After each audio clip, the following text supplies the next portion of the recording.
Long ago, in a land of hills and flowers, there stood a very, very tall tower. At the very top lived a giantess named Liz. She wasn't scary. She liked warm tea, painted clouds on her ceiling, and wore flowers in her hair. She had a kind heart and a loud laugh that made the birds fly in circles. But no one from the villages below ever came to visit her. Why? Because they thought she was a monster. They say she stole the gem of the sky, the villagers whispered. It used to hang in the sky and bring rain.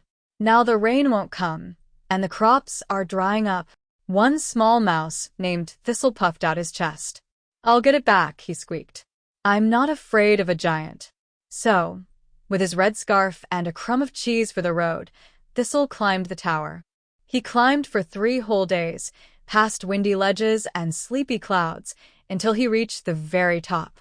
There, in the center of a giant rose garden, he saw her, the giantess. She was sitting quietly, humming a tune and sipping tea from a teacup the size of a bathtub. Around her neck, glowing softly, was the gem of the sky. Thistle gasped. She really did have it.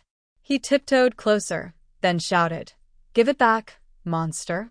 Liz blinked and looked down. "Monster?" she said gently. "Oh dear, I've never been called that before. Would you like some tea?" "I'm here for the gem."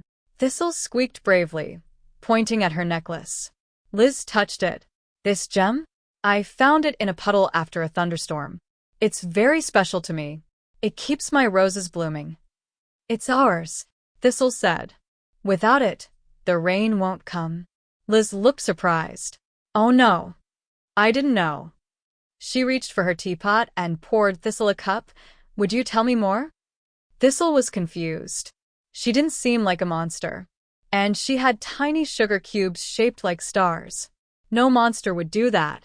So he sat on a saucer and told her everything, the dried crops, the villagers' fear, and how he was sure she had taken the gem on purpose. Liz listened carefully. Then she smiled sadly. "I've always wanted visitors. I never knew people were afraid of me. I thought I was just too big to be loved." Thistle felt a warm flutter in his chest. Maybe he was wrong. He looked at the gem again and said, "Maybe if we shared it, you could keep the flowers blooming up here, and the rain could come back too." Liz brightened. "That's a wonderful idea."